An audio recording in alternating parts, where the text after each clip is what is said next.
Kabajantoota ilmaan Oromoo baatilee sagalan dabre kana keessatti duula weerara lafaa isinitti baname.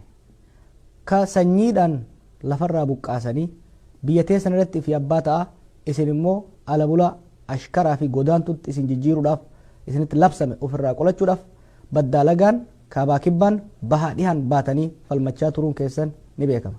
Falmii kana keessatti obboleeyyan keenya qaqqaalii dardarran lafaa dhufan manguddoo gaaddisa biyyaa haawwan ulfaa nu jalaa fixuun isaanii waan gaddaa fi aariidhaan yaadannuudha.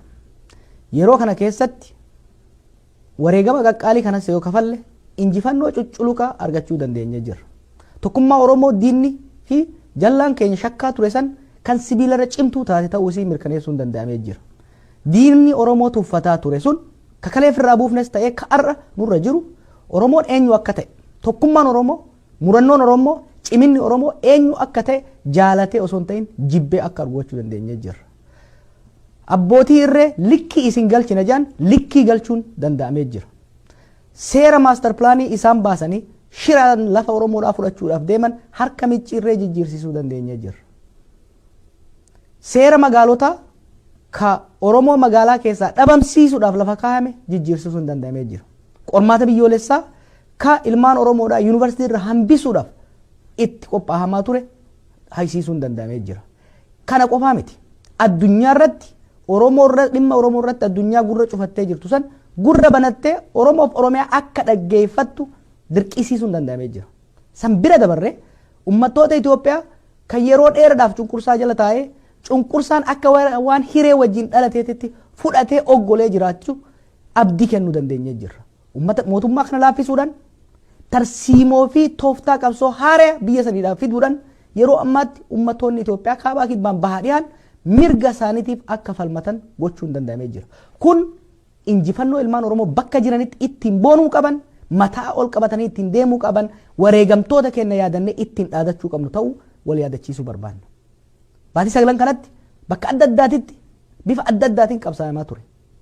Guyyaan Oromoon Oromiyaan hundi isii sagalee takkaan bakka tokko hafuura takkaan dhaadannoo takkaan ejjannoo takkaan ol baatee eenyummaa ofii itti agarsiifannu tokkummaa keenya deebinee itti mirkaneeffannu cimina keenya jabina keenya alagaa fi firallee itti barsiifnu dhufee jira. Guyyaa kanarratti Oromoon magaalota hunda irratti bahuudhaan of agarsiisuu danda'uudha qaba. Dhugaa fi mul'ifachuudha qaba. Diinaa fi alagas agarsiifachuudha qaba. Barbaachisummaa guyyaa kanaa irra deebi'ee isin ibsuun barbaada. Ijji addunyaa kan miidiyaa kan dippiloomaatota guutuun Oromiyaatti jira. Mootummaan biyya bitaa biyya dhiitaa jirus humni Oromoo hagam takka jabaatti kan jiru madaaluudhaaf qophaa'ee jira. Bor yoo milkoofne injifannoo as dhiyeessina. Sodaannee fanfacaanee duubatti yoo kaafnu taate immoo rakkoo ofirratti uumna. Qabsoo boruu kana keessatti wantoota takkaa lama wal yaadachiisuu qabna. Kunis qabsoo kamiyyuu keessatti naamusni barbaachisaadha. Naamusa hoggaa jennu disipiliin hoggaa jennu tokkummaadhaan socho'u harka wal qabatanii wal bira osoo hin fiigin socho'u qajeelfama qindeessitootaan kennamu fudhatanii deemu guyyaa boruutiif qabsoon guutuutti kan nagaa akka ta'u jala sararamee jira. Kana jechuun karaa cufuun hin jiru, dalloo diiguun hin jiru. Guyyaa boruutiif beeka. Obsa guyyaa tokkichaa kanaan eenyummaa keenya murannoo keenya agarsiifnee galuudha qabna.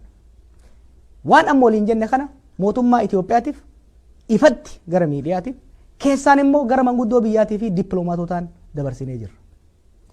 Waan isin beeynuuf ummata keenya waan amannuuf waan abdannuuf naamusa jenne kana eegee akka hirmaatu waadaa seennee jirra. Gara mootummaatiin tarkaanfii humnaa akka hin fudhanne akeekkachiisa nuti kenneen dabre manguddoonni illee itti waywaataniiru warri biyya alaati illee waadaa seensisuuf yaalanii jiran. Nuti waadaan cabsinu Oromoon waadaan cabsu yoo mootummaan waadaa kan cabsu taate immoo kara tarkaanfii itti aanutti dabruudhaaf deemna. Mootummaa Oromiyaatii fi dhaabbata Dimookiraasummaa Oromootiif ergaan dabarsuu barbaada. Ilaalcha siyaasaa ayidiyooloojii garaagaraa qabaachuu dandeenya. Dhalootaan bakka adda addaati irraa dhufuu dandeenya. Wanni nu walitti qabnu jirti garuu sunis Oromummaadha. Qabeenyi nu walitti qabnu Oromiyaadha. Mootummaan ni dhufa ni dabra. Hogganaan ni dhufa ni bu'a. Wanni bara baraan jiraatu eenyummaa teenya Oromummaa teenyaa fi biyya teenya Oromiyaadha. Biyya san tursiisuu keessatti ummata keenya bilisoomsuu keessatti aguma qabsaa'onni alaa qabsaa'an bosona keessaa qabsaa'an dargaggoonni dirree keessaa qabsaa'aa jiran isinis warri mootummaa keessa jirtan yeroon itti gumaata baaftan as gahee jira. Gumaata kana keessaa tokko lama isinii tuqa. Tokko hiriira kana irratti qajeelfamni kamiyyuu gubbaarraa yoo kan isinii kennamu taate ummata keessan irratti dhukaasu ummata keessan miidhurraa akka of qusattan maqaa Oromootiif maqaa Rabbiitiin isin gaafanna. Beekadhaa mootummaan ni dabra nuti warri irra dubbannus ni dabarra. Garuu ummata keessa kan jiraatu ka ummata wajjin jiraatu ifiifuu yoo duutanii dabartan fiixaan keessan ilmaan keessan kan yaadataman hawaasa isin keessa jiraatan saniini. Maqaan baduu manna mataan baduu wayyaa jedha Oromoon. Kanaaf boru hiriira kanarratti of eeggannoo cimaadhaan ummata nagayaan akka keessummeessitan abdii guddaa qabna. Waamicha keessattuu loltoota Oromoota qawwee mootummaa hidhatanii jiraniif poolisii Oromiyaatii fi miseensota raayyaa biyyaatiif. Hubadhaa sirriitti na dhaggeeffadhaa. Mootummaan sun kufuuf deemti ni kufti. Haalli gaanfa Afrikaatii fi haalli biyya sanii bakkatti hin deebi'u. Hiree Oromoo dantaa Oromoo naannawa sanitti eeysiftanii deemuu irratti gaheen guddaan humnoonni Oromoo hidhatanii jiran waan guddaa ta'ee isinitti dhagahamuudha qaba. Guyyaa hiriiraa kana ummatatti dhukaasuurraa of qusachuu bira dabre keessaan wal jaarumsa eegaltan dabtanii cimsitanii keessattuu immoo yoo mootummaan kun tarkaanfii humnaa ummata irratti kan fudhatu taate tarkaanfii barbaachisaa sirna san barbadeessuu fi dantaa ummata Oromoo biyya saniif naannawa sanitti eeysisu fudhachuudhaaf saffisaan qophii keessan raawwachuu isin barbaachisa.